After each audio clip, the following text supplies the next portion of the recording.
Me llamo Irma, y esta historia que les voy a contar me pasó hace apenas un par de años, cuando recién me había separado de mi esposo.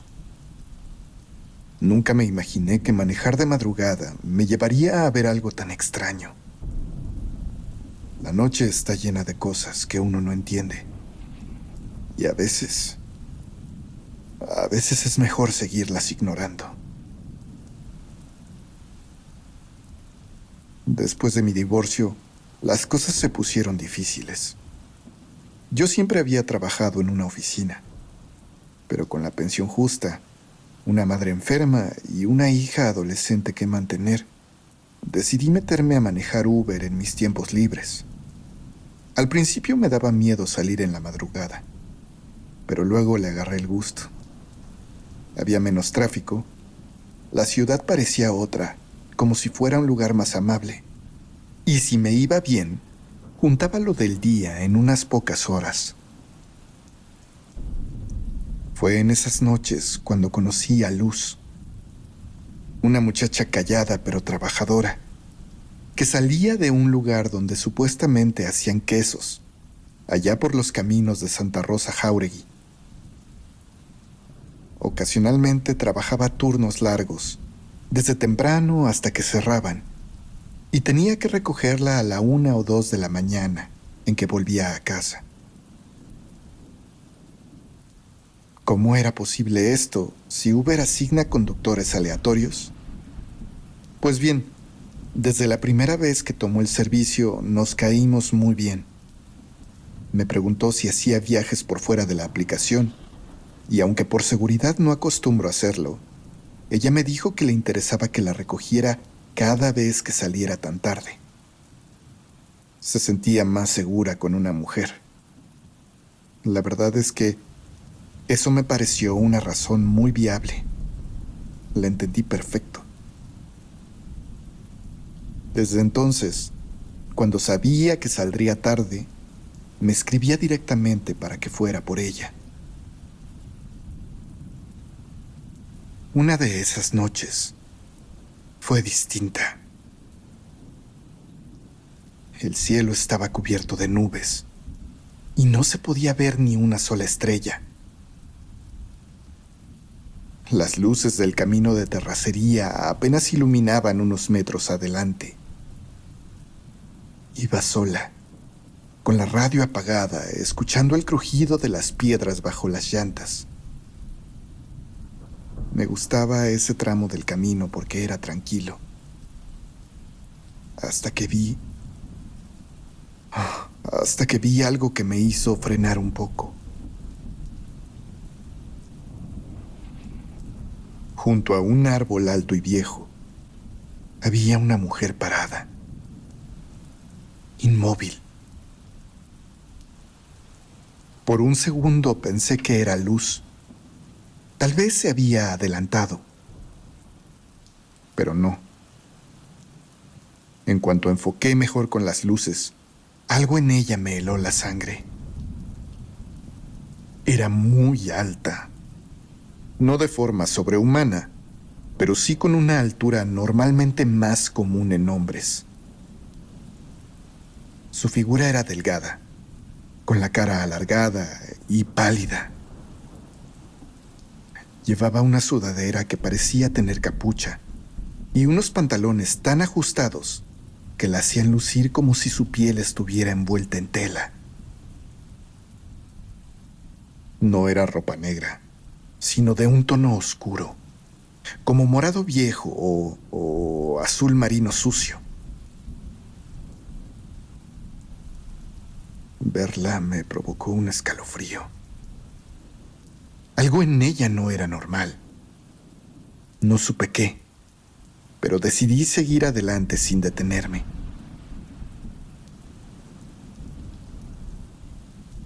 Más adelante, Luz me esperaba como siempre. Se subió al coche, me dio las buenas noches y notó que yo estaba más callada que de costumbre. Me disculpé y no dije nada más, pero me sentía inquieta. Era mejor salir de ahí. Apreté el volante un poco más fuerte de lo normal, mientras dábamos vuelta para regresar por el mismo camino. Recuerdo de nuevo el sonido de las piedras sueltas crujiendo bajo las llantas. Ya estábamos por salir de la terracería cuando, sin previo aviso, el coche se apagó. No hizo ningún sonido raro, no vibró, no avisó, simplemente se murió. ¡Maldición! Lo primero que pensé fue en la batería o alguna conexión floja. Me bajé, abrí el cofre, revisé lo básico. Yo sé moverle a algunas cosas. No soy experta, pero he visto suficiente como para saber cuando algo está desconectado o fuera de lugar. Pero todo estaba en orden. Intenté encenderlo varias veces. Y nada. Arriba del auto pensé en llamarle a algún conocido para que nos auxiliara. No quería llamarle al seguro para evitar el pago del deducible. Entonces, mientras yo tomaba la decisión de a quién marcarle por teléfono, Luz dijo mi nombre en voz baja y temblorosa. Estaba viendo al frente, con los ojos muy abiertos. Frente a nosotras, a unos 10 metros, estaba aquella mujer. Era la misma. No era posible. ¿Qué estaba haciendo ahí? ¿Y por qué no la habíamos visto antes? Estaba al lado de una bodeguita abandonada, de esas que parecen que ya no sirven para nada, con láminas oxidadas y paredes a medio caer. La mujer no se movía. Solo estaba ahí, parada. Cambié las luces por las de largo alcance, y esta vez, cuando la luz del coche la alcanzó un poco, pude verla mejor. Y la verdad es que deseé no haberlo hecho.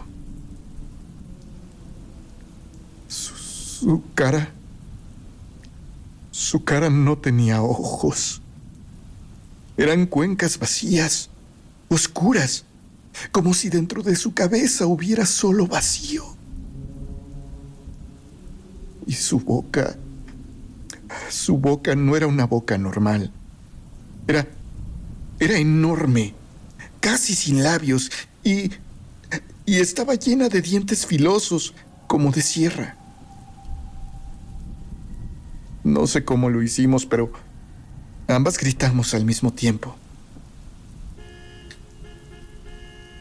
Comencé a tocar el claxon con desesperación, buscando hacer ruido, buscando que alguien nos oyera, aunque supiera que en esa zona nadie saldría a ayudar. Las luces del auto parpadearon y fue entonces que la mujer empezó a moverse. No caminó.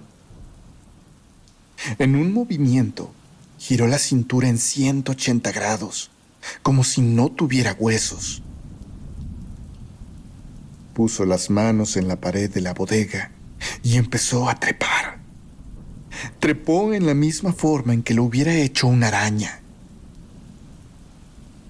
La vimos escalar hasta perderse en el techo. Fue tan rápido y tan antinatural que me dieron ganas de vomitar por los nervios y el estrés. No tuve más remedio, y en un momento de desesperación le marqué a mi exesposo llorando. No sabía a quién más acudir. Él vivía realmente cerca, como a 15 minutos, y le conté entre gritos lo que había pasado. Me pidió que nos encerráramos en el coche. Él iría en su auto a buscarnos y a auxiliarnos. Mientras hablaba con él, me sequé las manos en los pantalones. Giré una vez más la llave y el coche encendió. Arranqué y él me pidió que fuera directo a su casa. Ahí él podría seguirnos en su auto para acompañarme a dejar a Luz y después me seguiría a mi casa.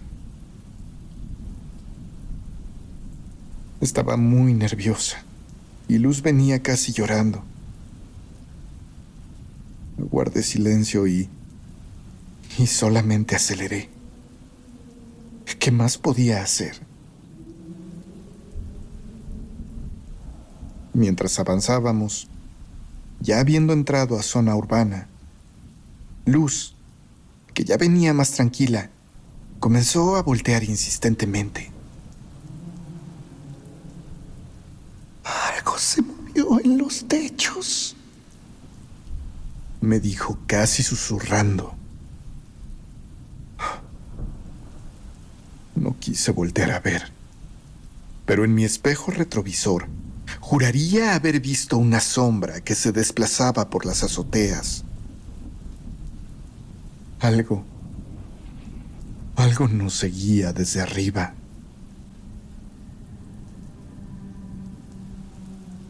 Faltaban pocas cuadras para llegar a casa de mi ex. Y fue en ese trayecto tan corto que, víctimas del miedo, había parecido una eternidad. Que vimos a esa mujer otra vez. Esta vez no estaba parada en la calle. Se asomaba desde el techo de una casa, apenas a pocas viviendas de la casa de Javier. Parecía que no quería que la viéramos, pero la vimos. Luz gritó de nuevo. Yo aceleré y llegamos a la casa de mi exmarido, quien había salido corriendo al estar escuchando todo por el teléfono. No me había colgado en todo el trayecto. Nos bajamos corriendo y entramos a su casa. Estuvimos ahí tal vez una hora. Él no preguntó demasiado. Solo nos dio café, cerró puertas y ventanas y nos dejó calmarnos. Finalmente decidió llevarnos a nuestras casas. No en su coche, sino en el mío. Subimos los tres. A Luz la dejamos primero, luego a mí.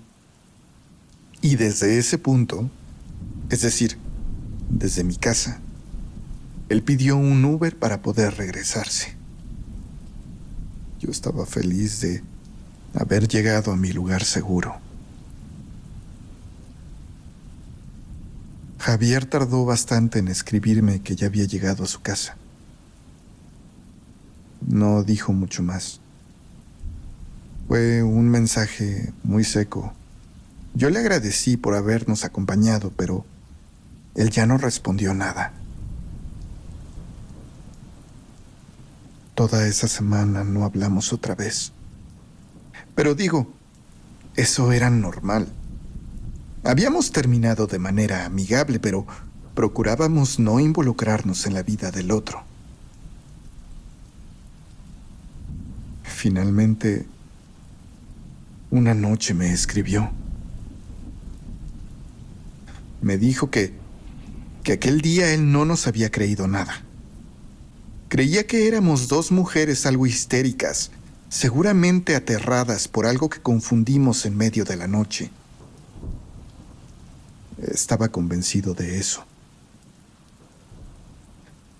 Solo quería llevarnos a nuestras casas y volver a la suya a descansar. Pero de pronto, su conductor de Uber bajó la velocidad mucho, apenas a pocas cuadras de llegar a su domicilio. Javier le preguntó qué ocurría, intentando mantenerse tranquilo. ¿Ya vio eso, joven?, respondió el hombre claramente asustado. Cerca del mismo tramo, vio a una mujer sola a la orilla del camino. Alta, delgada, con la misma ropa que yo le había descrito. Podría haber sido una vagabunda, una drogadicta tal vez. Pero ambos se dieron cuenta que las cuencas de sus ojos estaban completamente oscurecidas y vacías. Ambos hombres se aterraron al instante, y el miedo pareció inundar todo el aire a su alrededor. Con las luces del auto alumbrándola, aquella mujer comenzó a trepar la barda de una casa hasta llegar al techo, donde se perdió de vista completamente.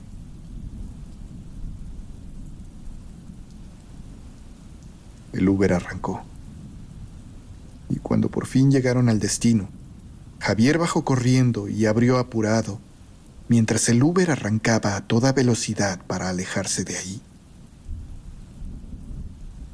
Fue hasta después de calmarse, con todas las luces encendidas en su casa, que me escribió que había llegado. Una tarde, un par de semanas después, mientras platicaba con mi mamá, le conté lo ocurrido. La verdad es que yo esperaba que me dijera que estaba loca o que eran tonterías, pero no fue así. Mi mamá, al contrario, me dijo que tuviera cuidado, que ver esa clase de cosas a veces es presagio de desgracias. Lo cierto es que yo no había vuelto a manejar de noche y no tenía ganas ni intención de hacerlo. Luz también dejó de salir tan tarde. Sé que sigue trabajando en el mismo lugar, pero no sé a qué arreglos habrá llegado con sus patrones. Hoy intento no pensar mucho en aquello. Hay noches en que me despierto aún con la sensación de que algo me observa desde afuera, desde la ventana. Pero la verdad, nunca he vuelto a ver nada. Sobre aquello de que esa aparición fuera un mal presagio, lo cierto es que a mí no me ocurrió nada malo, pero a mi ex esposo sí. Javier pronto descubrió tener una afección bastante severa, aunque fue detectada a tiempo, por fortuna. ¿Quién sabe? No sé si más gente por aquí haya visto algo así. Me gustaría saber qué cosa era aquello, aunque sé que ese misterio tal vez nunca se pueda resolver.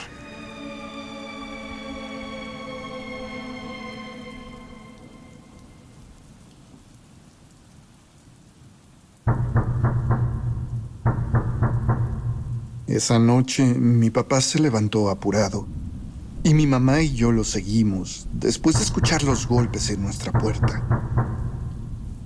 Mi papá se asomó a la ventana. Le preguntamos de quién se trataba y él no nos respondió y con cara de molesto abrió la puerta. Eran René, mi novio, y su amigo Jaime. Entraron apuradísimos a la casa, prácticamente dejándose caer al piso. Estaban, por igual, sudando, pero muy pálidos y casi a punto de llorar. Me acerqué corriendo a preguntarles qué ocurría, y mi mamá también se acercó junto conmigo, claramente consternada por el aspecto de ambos. Mi papá estaba enfadadísimo, e incluso sugirió que estaban borrachos. Era verdad. Olían ligeramente a alcohol, pero René no estaba intoxicado. Yo lo conocía. Algo, algo lo había puesto así. Más temprano esa noche nos habíamos reunido en casa de mi amiga Tatiana, en la colonia Revolución, aquí en Jalapa. Habíamos celebrado su cumpleaños, pero las reglas algo estrictas de mi papá obligaron a mi novio a traerme de regreso a casa cerca de las 12 de la noche. No estábamos lejos, tan solo a una colonia de distancia, en la Rafael Lucio.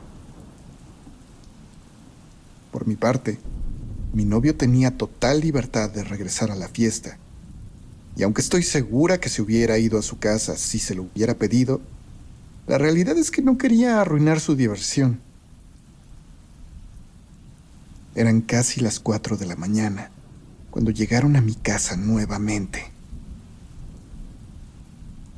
Mi mamá les ofreció agua y los sentó en la sala, mientras mi papá insistía en que nos estaban haciendo ese drama por gusto. Pero René no podía ni hablar. Tenía la mirada fija en la ventana de la sala, como si esperara ver a alguien asomarse. Jaime temblaba y no dejaba de frotarse las manos. Tardaron varios minutos en calmarse. Cuando por fin pudieron articular algo, Jaime fue el primero en hablar. Dijo que la fiesta había dado un giro, tornándose aburrida, y pasadas las 3:30, decidieron volver a casa. Se irían caminando. Ambos vivían en la colonia contigua, al otro lado de la mía, cerca del Panteón Jalapeño. Caminaban platicando por una calle llena de casas y negocios, cerrados a esa hora, claro, para poder cruzar la carretera a Misantla y llegar a las colonias al otro lado. Pero justo ahí, antes de atravesar esa vía rápida, escucharon algo. Ahí hay una especie de bodega de techo curvo de lámina, y este empezó a tronar con pequeños golpes en medio del silencio de la noche. Ambos pensaron que probablemente había un gato, y de manera instintiva voltearon su mirada hacia allá, solo para encontrarse con una imagen horrible. Una figura parada sobre el techo de esa estructura. Era una mujer de complexión alargada, casi como si se hubiera estirado. Según ellos, cruzaron miradas por apenas un par de segundos, cuando aquella cosa dobló rodillas y codos en una forma poco natural y se colocó en una posición que recordaba más a un arácnido que a un humano. Fue entonces que lograron distinguir las cuencas de sus ojos, vacías, completamente negras. Aquella cosa comenzó a moverse. Empezó a desplazarse como un cangrejo, no para alejarse de ahí, sino al contrario, para ir directamente hacia ellos. Comenzó a bajar por la pared como una araña. René no pudo contenerse y gritó. Jaime salió corriendo y mi novio lo siguió. Por alguna razón, corrieron de regreso hacia mi casa y no hacia las suyas. No se detuvieron ni una sola vez. Corrieron sin mirar atrás, y aunque decían que la cosa no lo siguió por la calle, ambos aseguraban que el golpeteo de esas patas andando se escuchaba cada vez más cerca. En la sala de mi casa apenas podían respirar. Mi papá ya no dijo nada. Solo los miraba con ceño fruncido. Mamá cerró la puerta con seguro y corrió las cortinas. Yo fui a la ventana y me asomé, aunque no vi nada extraño, solo la calle vacía y silenciosa. De pronto, algo sonó en el techo. Un golpe seco, como si alguien hubiera saltado desde una altura considerable. Todos lo escuchamos. Jaime se cubrió los oídos. René se levantó de golpe y retrocedió hasta chocar con la pared. Mi papá entonces volvió a abrir la puerta y salió con una lámpara y alumbró el techo. Pero no encontró a nadie. Esa noche, René se quedó a dormir en el sillón. Jaime también. No quisieron volver a salir.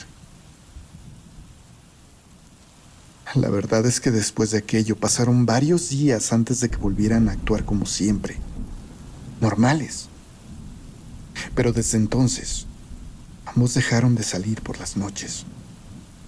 Y aunque no lo dicen, sé que todavía sienten que algo los observa a veces cuando caminan por ciertas calles de Jalapa.